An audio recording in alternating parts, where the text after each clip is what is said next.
Welcome to Nerds at Church, a podcast about nerdery and the Bible. I'm Pastor Emily, and I use pronouns like they, them, theirs. And I'm Pastor Kay, and my pronouns are she, her. In this episode, we'll discuss the fifth Sunday of Easter, which this year falls on May 7th. We have one content note for you this week. We talk about martyrdom and killing when discussing the deep dive and the Acts reading. Check out the episode description for links to the Bible passages and other references we make in this episode. So, given our Acts passage for today, we thought that we would talk about martyrdom. Now, martyrdom is something we often talk about in the context of Christianity, but it is a wider concept than that.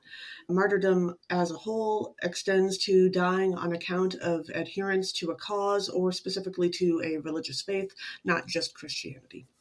The word martyr itself comes from an ancient Greek word that is not found in the Bible, which is martys, I believe, that meant to speak from personal observation. It was also, in a wider context, used to talk about a proclamation that the speaker believes to be truthful, or to speak about ethical judgments or moral convictions that can't be empirically measured or observed. So, theoretical stuff that is still very important to everyday life. And in the earliest days of Christianity, the term was applied to those who suffered for their faith, but then it was made more specific for those who had died rather than renounced their faith in face of persecution of Christians. And then later, after the time of the early church, the concept was widened again to those who had died while serving the Christian faith in a Christian context. Again, the larger definition extends to any cause or religious faith. And in Christian artwork, a palm frond is a symbol of martyrdom. And if you find one painted or carved into an ancient Christian tomb, that means that the person buried there was likely a martyr. Interesting. That's a whole different way of understanding palms and what they do. Yeah. So we're going to kind of go through historically speaking. So Christian martyrdom in the early church, as we will read about in our first reading, Stephen was the first Christian martyr recorded, and he was a deacon. And in fact, along with Stephen, all of the disciples, except for John, traditionally speaking, were martyred. And you can find out more about them in last week's episode, where we did a deep dive into the disciples. I know, it's amazing. Yes. One of the other biblical martyrs is Paul, the apostle. And Paul is believed to have died between the time of the Great Fire of Rome in 64 AD and the last year of Nero's reign in 68 CE. And they think he was arrested in Turkey and then brought back to Rome, where he was tried and killed and reportedly beheaded as the method of martyrdom. And a legend later developed that his martyrdom occurred at the Acque Salviae, I don't know how to pronounce Italian or French, on the Via Laurentina. And according to this legend, after Paul was decapitated, his severed head rebounded 3 times, giving rise to a source of water each time that it touched the ground, which is how the place earned the name San Paolo alle Tre Fontaine, or St. Paul at the 3 Fountains. If you want to know more about Paul's life, check out last year's episode, which we'll link to as well, where we did a deep dive into Paul. Amazing. It's like we've been doing this for years or something. I know. So weird. And then 2 early church martyrs are Felicity and Perpetua. Perpetua and Felicity were brave young North African women who were executed for their Christian faith in the 3rd century. Some people consider them lesbian saints or the patron saints of same-sex couples. We actually have a lot of information about them because Perpetua wrote a diary, a journal. And so we have like her account of what happened. And Perpetua had a queer vision of being transformed into a man. And so also she is inspiring for transgender people. And they were arrested for being Christian, imprisoned together. And in the last moments before they were put to death in the games of public arena in Carthage in 203 CE, they kissed each other. And so that is part of why they are understood as queer icons in addition to regular Sure. martyr icons. Sure. And then for someone who has previously appeared on this podcast, although offhand, I honestly can't remember if this story made the non-Patreon version of the episode or not. But one of the times that Jessica Davis joined us, she told us the story of St. Lawrence, who died in 258 CE. He was among the 7 deacons who was tasked with helping the less privileged under Pope Sixtus II in Rome, and the soldiers of Emperor Valerian arrested Sixtus and beheaded him along with his other deacons. And following the death of the Pope, Lawrence started to distribute the money and possessions of the church to the poorest people in the city. Valerian heard that he was alive and going about and doing this, and so he offered St. Lawrence clemency in exchange for bringing him the fortune hidden away by the church in 3 days. I believe the way that was traditionally phrased was that, bring me the riches of the church. Yes. The treasure of the church, yes. And St. Lawrence said, sure, I'll bring that to you in 3 days. And St. Lawrence went out and distributed the rest of the money to the poor and needy in the city. And he gathered together all of the poor and sick people of the Catholic Church that he could find, or the people that the Catholic Church was supporting, and presented them to Valerian as the treasurer of the church. And the emperor was furious and condemned him to death by grilling him on a gridiron. Despite being at death's door, he was still able to get on the nerves of his persecutors by asking them to turn him over to the other side of his body that hadn't been burned yet because that side wasn't done. And then when he reached a more well-done state, I suppose you might say, he proceeded to yell at them again, saying, "At last I'm finished. You may now take from me and eat." So. Yeah, that's gotta love a snarky martyr. Yeah, there's a certain undercurrent among many martyrs of, if I'm gonna die, I may as well, be a smart aleck about it. It's true. It's true. Saint Valentine is one that came to mind immediately for me because when I was a kid, every year, whichever Sunday was closest to Valentine's Day, we would watch this movie about this kid who's in school and is like, I don't know, maybe bullied, I don't know, but tells people about St. Valentine. St. Valentine may or may not have existed, may or may not have been 3 people or 1 person. It's not exactly clear, but there were people named Valentine. There were people who were murdered. And so the story I had heard was of Valentine, like, celebrating the love of Christians and helping Christians be Christians. The version I heard was definitely that while the English Isles were under excommunication from the church, St. Valentine continued to perform marriages there as a priest, even though he wasn't supposed to. Oh, okay. The movie thing that we watched focused on this girl who was blind, who worked in the prisons and who helped people communicate with each other. And there was a red heart. And then she became able to see thanks to Valentine before his martyrdom. Okay. That I did not find any evidence of anywhere. So thanks, home church. People making up things about history? Yep. Shocking. Yep. But it is likely that he was actually martyred at some point for being a Christian in the early church. Sure. So what about Christian martyrdom after the time of the early church? Well, one person who many of us already know about is Joan of Arc, a young woman in France who was killed after leading an army to reinstate the Dauphin, or the Prince of France, to his throne. She was captured by one of the enemy armies and sold to the English army, who then tried her for heresy in a court that was stacked against her in 18 different ways, and also the records of her trial still exist, and it was not regulation by several ways. And she was eventually executed in 1431 at the age of 19 for her supposed crime, except that history has essentially exonerated her. Yeah, because Joan of Arc is awesome. Another queer icon. Yes, absolutely. Interesting. All the coolest Christians are queer, it sounds like. Maybe all the she always struck me more as ace than anything else, but... Well, yeah. Which, falls within, but also, which is under the umbrella, yes. Dressing and gender expression and stuff. Another martyr is St. Margaret, who was born in Middleton, England in 1555 from Protestant parents.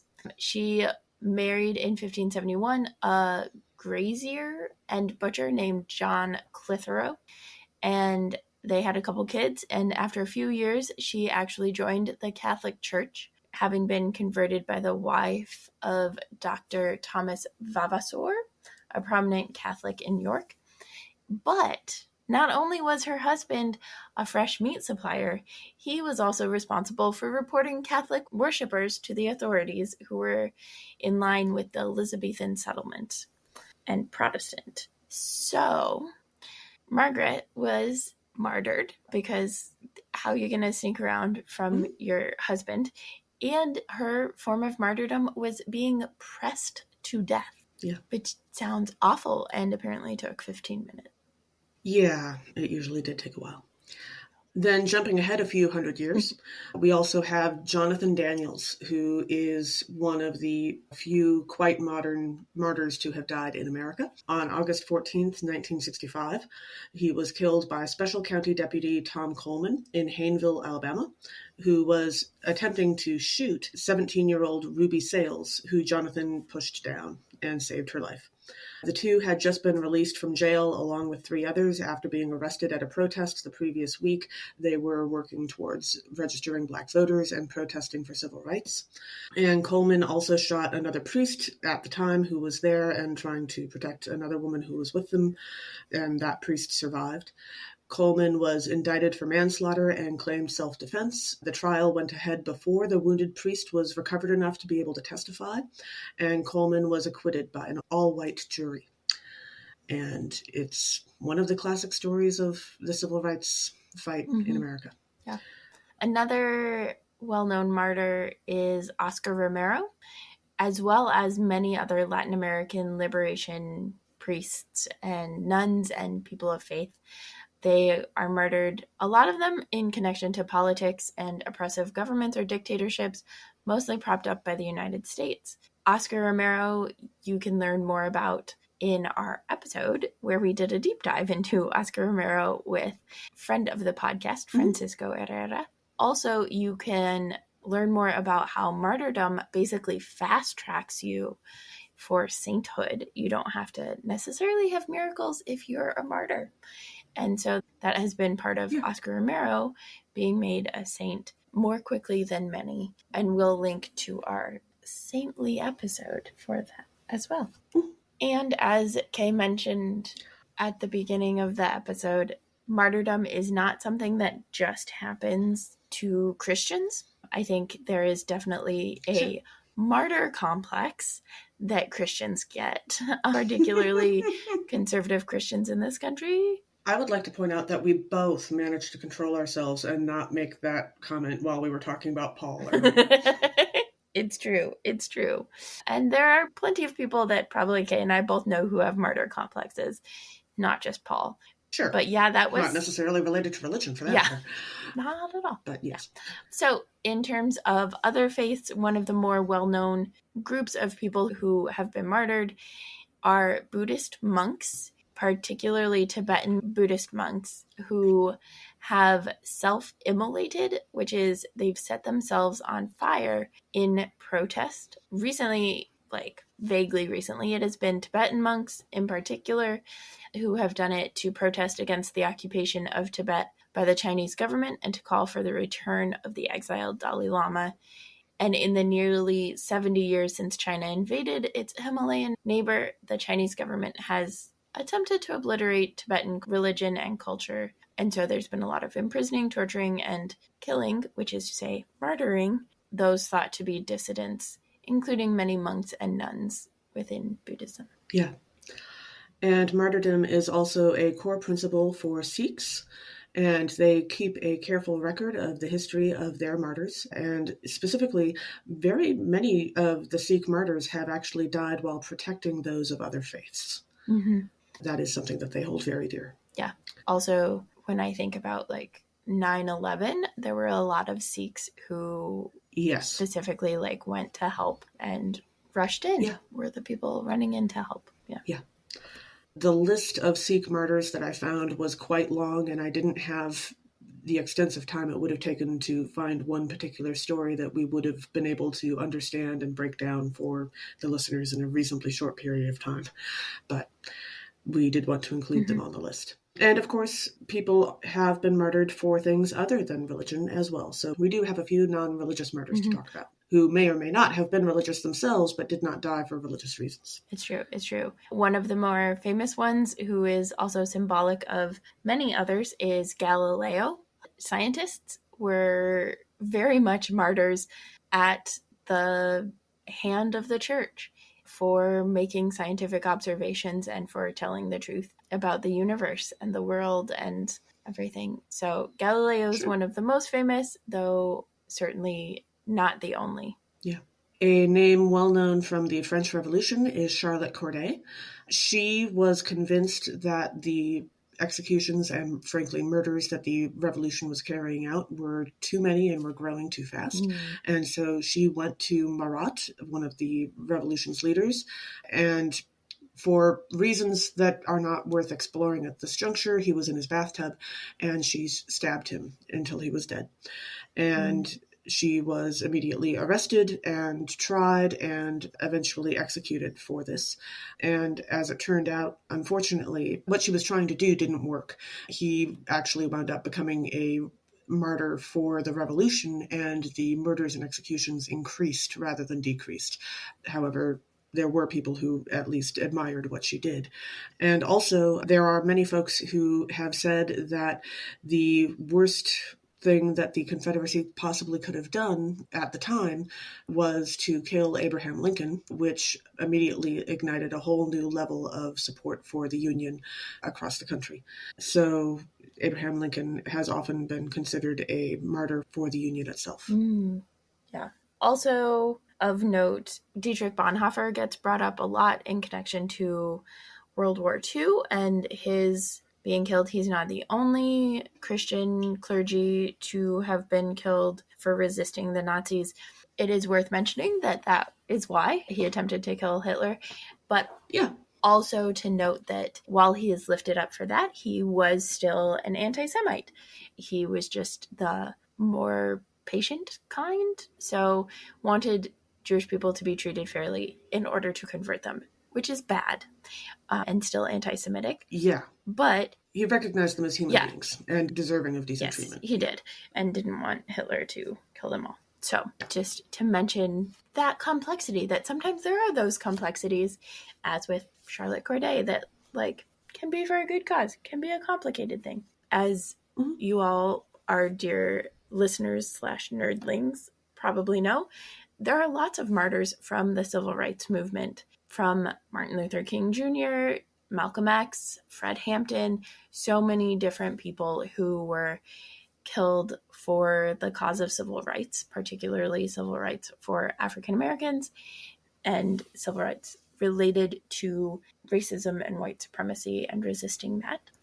Yes, and now that I think about it, I'm not sure I mentioned earlier when I told the story of Jonathan Daniels, the reason why he's listed as a Christian martyr is because he was an Episcopalian seminarian who was explicitly down in Alabama working for the church when he died. And so his death is considered a Christian martyrdom, even though it was in the context of the civil rights movement.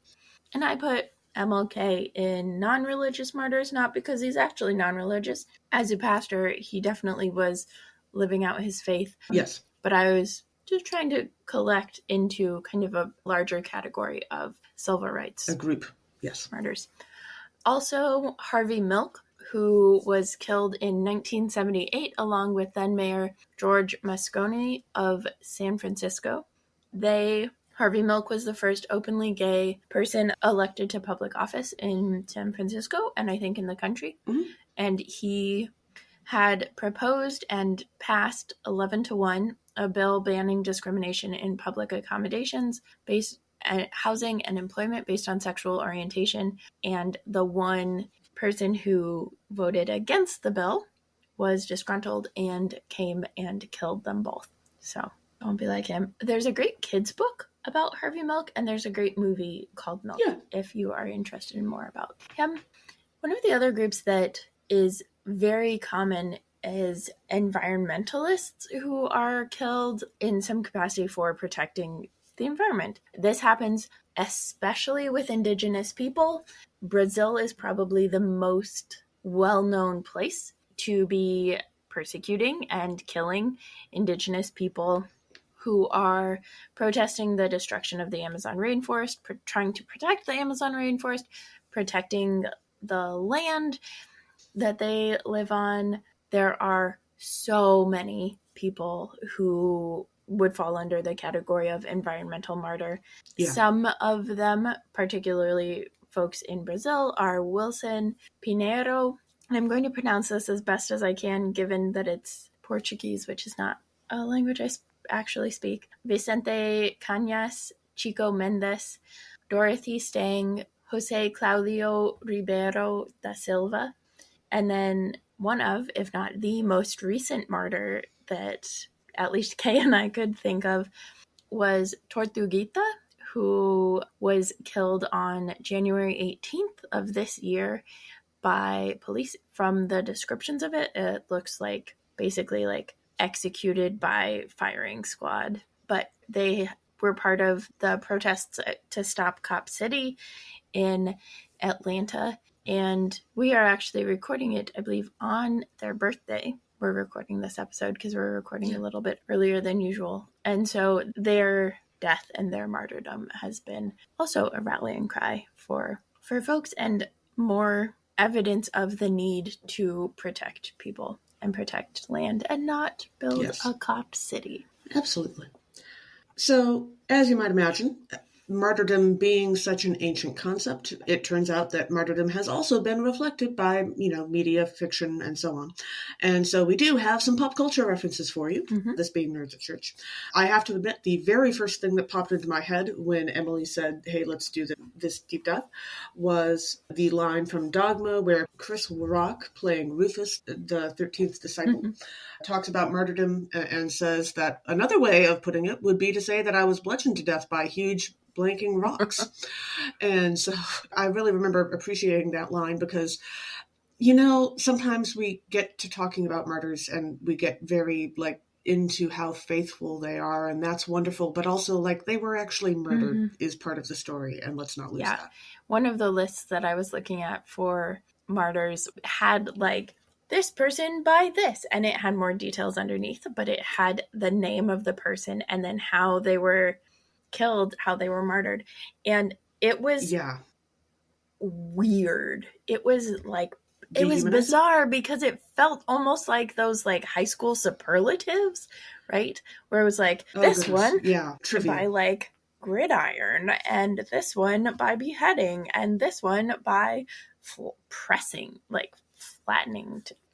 So it was weird. And I was like, are we trying to collect all of the different ways that someone could be killed, murdered? Yeah. Also, my immediate reaction when we started thinking about pop culture references was basically every protagonist who is a strong woman. Pretty much, yeah. It's hard to find ones that are. Yeah, I really liked the Divergent series until I finished it because Triss sacrifices herself for the sake of everybody else. She becomes a martyr for the cause, and there are ways to do it well. Ember in the Ashes I really love because there is a sense of self-sacrifice and sacrifice for the greater good, but there's also a you know what, we're not actually gonna kill the protagonist. That's not how we're going to end this. Or if you do, there needs to be a pressing plot reason as to why it's that person and not anyone else. Yeah. And also that person needs to have been a full three-dimensional character. And writing is hard work, people. It is. Don't do it terribly. Yeah, sure. I was also reminded while looking into options for this podcast that in the Bourne Ultimatum movie, Jason Bourne refused to kill the guy who created the program that made him, this assassin with no memory, because he was a CIA agent and the guy did not deserve the star on the wall they'd give him at Langley. Ooh.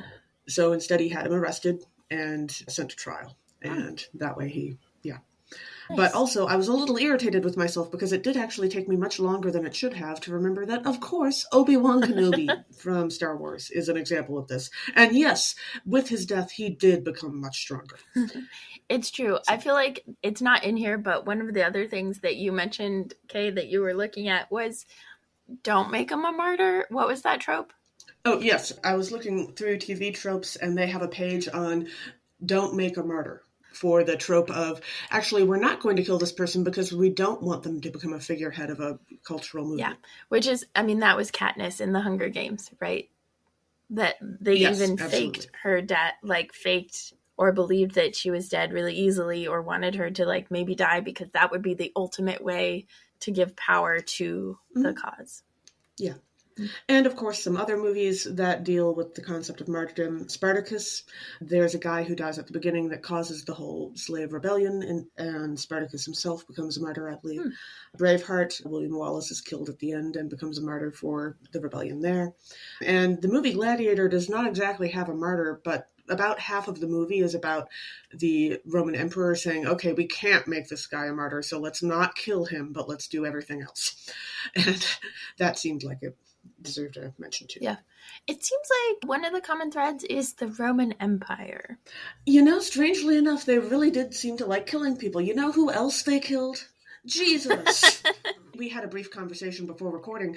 On the one hand, yes, I can absolutely see Jesus being a martyr. On the other hand, Jesus being God and God being who he was in service to, that seems a little circular.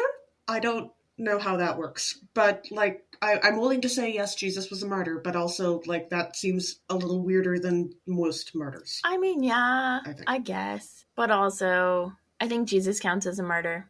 Also, it's like the big theme that I think I noticed as we were going through this, and this, like, there are so many other martyrs that we could have mentioned, but in fact, we are recording this on a Sunday, which is not our practice and not our policy and not great for us.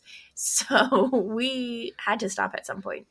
But so many of the martyrs, particularly in actual history, are martyrs because empires and countries and organizations and people with a lot of power had to find a way to keep that power. And the way that they chose to keep that power was through violence. That's what the Pax Romana was, of peace through threat of violence. But that, like, from indigenous people protecting land, from land protectors in this country, as well as in Brazil, throughout the world, all of that. Martyrs exist because empire and evil power exists. Yeah, absolutely. You know, we don't usually do morals of our deep dives, but that's the thing. Don't murder people. Murder I think bad. That's murder bad. I think that's a pretty consistent theme of our podcast. Yes, we don't actually want to create martyrs. Murder bad. Right. We'd like people to be able to live murder still bad. Yes, joyfully and freely together. That is also what God would like. You know, while we're at it, pretty sure. And then as we dive into the readings for this episode, the first reading is Acts chapter 7, verses 55 through 60. Stephen, who had been chosen by the early church for leadership as a deacon, shares a vision given to him by the Holy Spirit and is stoned to death, becoming the first Christian martyr. So one of the themes in this passage is mob mentality, where it just like mob mentality takes over and everybody goes after Stephen. And Battlestar Galactica has this like several times, I think because mob mentality is more likely to happen with lots of anxiety and fear. But like Gaius stirs up the mobs in a couple points. And then also when everyone finds out about Boomer / Athena being Cylons, then they gang up on her and beat her up. And she survives. But like, mob mentality, also bad. And then as we dive into the verses, in verse 55 we read, "But filled with the Holy Spirit, Stephen gazed into heaven and saw the glory of God and Jesus standing at the right hand of God." And the image that I had for that was from the movie Sunshine, which Pace and I watched for Horror Nerds at Church last season and is fantastic, and we'll link to that episode if you're interested. But the crew is going to jumpstart the sun, and so many of them are just fascinated with the sun, and multiple people end up dying because horror movie. And in their last moments, they are just gazing into the glory of the sun. And one person actually like starts relating to the sun as God and stuff. But it's just this like, and you see like the close up that we only ever see in pictures of the surface of the sun. And it was pretty cool. Yeah. Yeah, I read that same verse, and I was reminded that in later years, by later years I mean after the very early church, the church actually started to record people's visions in detail and kept certain details of them secret over the years in order to, over time, be able to distinguish between those who were having what they understood as genuine and authentic visions sent from God and those who were simply mentally unwell. And it's as a result of that that St. Joan of Arc was eventually taken seriously by the church, well, by the church in France, not so much the church in England, obviously, because when she told them about her vision of St. Michael, there were several details about St. Michael's appearance that she knew that she couldn't have known otherwise. And so she described St. Michael accurately, according to church records, and that meant that the church in France were willing to grant that she was being sent authentic visions. Indeed. And then in verse 57, we read, "But they covered their ears, and with a loud shout, all rushed together against him." That is, Stephen. And I'm sure these guys thought that they were bravely refusing to listen to evil or something when they did this. But actually, this comes off a lot more like there being the character Kavanaugh from Stargate Atlantis. Kavanaugh was a scientist who refused to listen to one of his fellow scientists, McKay, because he didn't like the guy, which, fair. Both of them were actually fairly abrasive human beings while we're at it. And he continually put other people in danger because McKay knew more than Kavanaugh did, and Kavanaugh refused to acknowledge that. But refusing to listen to those who actually do know more than you is not helpful, and that meant that a lot of people died or almost died on various occasions. So, like, in this case, Stephen was having a genuine vision, and these guys did not bother finding that out first. So, also, I didn't know what SGA meant when I was reading this, when I was, like, going through and organizing notes. Yeah, no. And so I just saw Kavanaugh, and I was like, okay, like, yeah, the people who were, like, screening Kavanaugh to be Supreme Court Justice should have actually paid attention and listened to the scientist who was testifying about how he harmed her. I was really confused for a minute. Yeah, I suppose that makes more sense. Sure. Yeah. I was like, what? No, the Kavanaugh in Stargate Atlantis has a fairly terrible looking mustache, which I'm sure is not the actor's fault, and long hair held back in a ponytail. But. Yeah. I also looked at those verses, as well as the beginning of verse 58, where it says that the crowd dragged Stephen out of the city and began to stone him.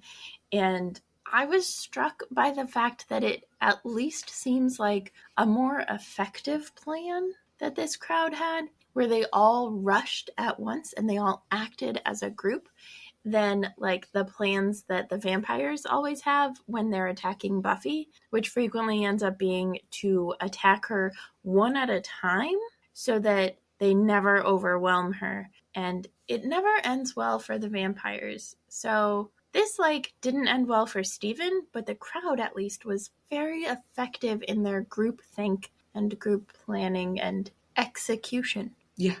Sorry, I had to. Okay. It was right there. I'm not really convinced you did, but... The episode is on martyrdom. You gotta get them where you can. Yes. The jokes. Not the I'm martyrs. sure that's what the guys who killed Stephen said too, yes. Oh dear. Okay. So, our next reading is from 1 Peter chapter 2, verses 2 through 10. The author describes God's love as breast milk and the people of God as newborns and as the living stones of God's reign. So one of the themes in this is the idea of secret royalty, which is kind of not a theme in this, but every time Peter says, you are a royal priesthood, a holy nation, I think about royalty. It feels like royalty to me. So sure. I was stuck on that and then was thinking about Anne Hathaway in The Princess Diaries and the ways that like sometimes we actually really need to be told that we are royal. Not all of us are as cool as me and can trace our ancestry back to Norwegian princes in the 1200s, but we are probably actually all descended based on what I have overheard, because one of the people in our house is obsessed with the British royalty and watches lots of YouTube videos. There's like a million of us who are descended from some version of royalty, and we all get it from Jesus. So, Yeah. And, some of us are descended by people who, dealt with the royals instead. And sometimes those are the same people. Well, not for great reasons, though. I always find it a little weird when you talk about your Norwegian royal ancestry, because those were almost certainly people who were exploiting others as well, just like rich people are now. So, I mean, yes, royalty is like a weird thing. It's a cool fact. Also, it was like not the lineage, right? Like it's not the royal ancestor. It's a royal person and someone who was not royal, and it was not a legitimate marriage, and all of those things is how that descendant happens. But so the royal person screwed over that particular person. Yeah. Instead of. And then they became a pirate. The kid became a pirate. So it's royalty and piracy all in the same family, basically. How that usually goes. Sure. So, in verse 2, we read, "Like newborn infants, long for the pure spiritual milk, so that by it you may grow into salvation. But I would just like to remind you that if you're lactose intolerant, your milk be given to you by God might be almond milk instead, and that's okay." Because I actually looked this up, and it turns out that though this is breast milk, apparently breast milk actually has more lactose in it than cow's milk does, generally speaking. And so it would be even more of a problem for lactose intolerant people. That's one of the reasons why some babies just need formula, because there is lactose-free formula. And God does not want your digestive or your spiritual systems to get messed up by things that you are, essentially allergic or intolerant of. And so God would like you to have the milk that doesn't ruin your day, or for that matter, your bathroom. That is fascinating, because I also looked at that verse and definitely was like, okay, yes, the newborn infant breast milk, but fed is best. So formula definitely works. Also, there are, like, in the realm of lactose intolerance, it's something that tends to develop later after babies are weaned, because it's a different type of thing. Breast milk and, like, cow's milk are different types of things and impact differently. But, yes, fed is best. Formula, God will give you formula if you need formula. God will give you breast milk if you need breast milk. She's got it all. Sure. And then in verse 5, we read, "Like living stones, let yourselves be built into a spiritual house, to be a holy priesthood, to offer spiritual sacrifices acceptable to God through Jesus Christ." And if we are living stones to be built with, say, like, for example, into maybe pyramids, then really Christian schools should be more into cheerleading and gymnastics as sports. After all, those are the sports that, do that. They build pyramids with people. And so this line of thought led me to the concept that I would really love to see a crossover between the movies Saved and Bring It On. Oh my gosh. That would be awesome. Yes, please. That would be fantastic. Like the next generation of both movies that eventually join the two groups. And yeah. That would be fantastic. And I love it. Love it. So good. So good. And then in verse 7, we read, "To you then who believe, Jesus is precious. But for those who do not believe, the stone that the builders rejected has become the very head of the corner. But it is not one of the stones used to kill Stephen. Just a regular rejected stone into cornerstone thing. Not stone used to kill into cornerstone." Just for clarity. No. It was probably like placed in a garden border or something while they weren't planning on using it. Or, useful like that. Something like that. And then our gospel reading for this episode is John chapter 14, verses 1 through 14. Jesus, speaking to the disciples before his death, tells them he is going to prepare a place for them, and that he is the way, the truth, and the life. One of the things that came up for me in this passage, as in this whole discourse that Jesus does, this discourse in particular in John, is there are just so many convoluted words and phrases that it's like, in the Gospel of John? What? Yeah. Really? I am in God, and God is in me, and you are in me, and I am in you, and all of those things. And I just had in my mind the mayor from the animated mouse version of 'Twas the Night Before Christmas, which I loved growing up. Oh, The mayor is a human, but he always tries to sound fancy and use big words and that sort of thing, and then ends up with everybody like confused at what he's trying to say because he doesn't even know what he's trying to say. So I just had like that image for Jesus in this passage, and it's like not quite as effective as it could be. Yep. Yeah. So in verse 2 we read, "In my Father's house there are many dwelling places. If it were not so, would I have told you that I go to prepare a place for you?" And I actually like that this translation has abandoned the phrase many mansions for many dwelling places, because people have different needs, and some folks like having a cozy home, and that's why there are so many options in the good place, like Chidi has an apartment and Eleanor has a small house, because people have different needs, except of course that's not really what's going on in the good place, but that's a whole separate story. So we were just like, we're lined up in very different ways for this episode, because I also looked at that verse, but I looked at that verse and I was like, I love this verse. It's the verse that we read at both of my grandparents' memorial services, because my grandfather made miniature mansions. So he would make scale model mansions. He had a business called Miniature Mansions of Cheshire, which is where they lived. And so he would make miniature models, and he did it of like my great grandparents' house too.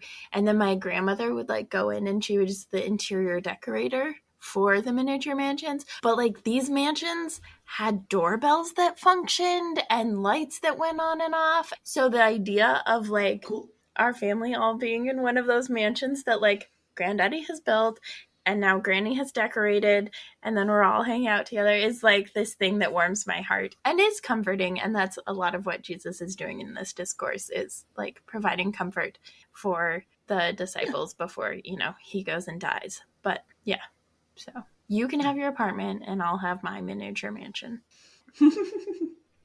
Well, you are shorter than me, so that's fair. True. And then in verse 6 we read, Jesus said to Thomas, "I am the way and the truth and the life. No one comes to the Father except through me. This is the way." Which is to say, Jesus is not actually trying to be isolationist, saying that he is the only way, though it does sound a little bit like that. But instead, this is a reassurance to the people, particularly John's Jewish audience, that choose to follow Jesus, that choosing to follow Jesus is a good choice, that is a way, perhaps, but that it is not like going off the path, which is a little bit like when, and this is spoilers if you're not as far into The Mandalorian as I am, which is to say that I have finished the season finale for the latest season. But it's kind of like when the Mandalorians realize that always wearing the helmet or sometimes wearing the helmet can actually both be the way, in the sense of this is the way. This is the way. The catchphrase. Yeah. So in verse 12, finally, we read, "Very truly I tell you, the one who believes in me will also do the works that I do, and in fact will do greater works than these, because I am going to the Father." And even Jesus could only do so much in 3 years of active ministry. So don't tell yourself that you can't do anything, because just doing one small thing a day, or even just less than that, makes a difference over time. Just think of all those stories of construction workers who stole 1 brick a day from their work sites over the course of years and built whole houses with them. I have heard like 3 or 4 different stories, not just in this area, but throughout the Midwest. Construction workers who would take 1 brick every day home with them, and sometimes they made patios and sometimes they made whole houses. Wow. And one guy in particular made 3. So that is brilliant. Over the course of like 40 years. Yeah. We do not condone crimes, but that is brilliant. Well, in this case, actually, the guy who built 3 houses was like, it wasn't a crime because he told people he was doing it. At the end of his first day of work, reportedly, he said something along the lines of, "Okay, well, I did put in a good day's work today, so I'm taking this as my, per diem or something," and smiled directly at his boss's face and walked away with it. And no one protested. And then he just kept doing it for 45 years or something. And After a while, he managed to build himself a house, and one for his parents and one for one of his kids. Wow. So I love that story. I don't remember which congregation I was at that I heard that story, but yeah, it was. That is brilliant. Oh my gosh. Yeah. I love it. As long as you have the charisma to pull it off, you can do a lot. Yeah. Yeah. Now for our most enduring segment. Let's make a Muppets musical. Emily, do you have any Muppets you would like to cast in our readings for today? Okay, I would just like to point out, we've had this conversation on a couple different episodes because of the nature of the episodes before, but how are you even supposed to cast anyone in this? Like, who are we going to cast for Steven? Oh, I just skipped that reading. Oh. I went with a different reading because I refused to cast anyone in the stories. Like, in order to cast Stephen, we'd actually have to have the rest of the stories about him. Like, we do hear at some point or another the story of him being called into deaconship. It's true. Deaconhood, deaconess. And so... The diaconate. That story, I think we actually... The diaconate, thank you. We get more of his personality. In this case, he just has a vision and then is dragged off and murdered. And so, to get a sense for who he should be, that we would need to know more about him. That makes sense. Okay. Well, in that case, I think I'm going to cast Big Bird as Jesus in the gospel. Okay. Because Jesus tells Thomas, I am the way and the truth and the life. And I feel like Big Bird would, with those very long legs, would set a good course and would show the way and lead the way and embody the way really well. Yeah, absolutely. Also, you can, keep track of where he is because he's gigantic and yellow. So that helps. Yeah, I decided to, instead of casting a character, I decided to cast the many dwelling places. Ooh. Because I was thinking about it as we were talking about, apartments versus mansions versus miniature mansions. And I think that the Victorian houses and mansions and less than mansions of the Muppet Christmas Carol would make a great example because when we are in heaven, we are no longer bound by physical restraints or the laws of physics. And so we can choose to be any height we want. So if we want to be the size of tiny Muppet rats living in tiny little holes, we can be. And if we want to be the size of normal people, we can be. And if we want to be the size of the Ghost of Christmas Present, we can be. And so we'll get to choose our dwelling places according to who we want to be. And it also made me realize that I absolutely know some people who would, upon being offered a place in a mansion, choose to instead be the size of a borrower, like Arity in the story of the borrowers, and run around the baseboards and, poke at things instead. Oh, for sure. So. For sure. Yeah. I like that casting. That's very creative. Thank you for being thoughtful with that one. Thanks for joining us. Catch us next time when we'll discuss nerdery connections to the scripture readings for the 6th Sunday of Easter. This podcast has been produced by us, Emily Ewing and Kay Rohloff. For more fun, check us out on Twitter and Facebook at Nerds at Church, or contact us at nerdsatchurch@gmail.com. Also, if you like what you've heard, rate us or leave us a review on Apple Podcasts, Facebook, or wherever you catch your podcasts. If you want access to our uncut guest episodes and interviews, live Q&As, and more, support us on Patreon at patreon.com/nerdsatchurch. It's cheaper than becoming a construction worker and stealing one brick a day for 45 years to make your house with. Because the medical bills are going to pile up while you do that. That's true. It is. Construction workers are one of the more dangerous professions as well. And deadly. Speaking of martyrs. Yeah. Also, let us know on Facebook or Twitter who you would cast for Let's Make a Muppets musical for this episode. As the ancient Christians said, Pax Vobiscum.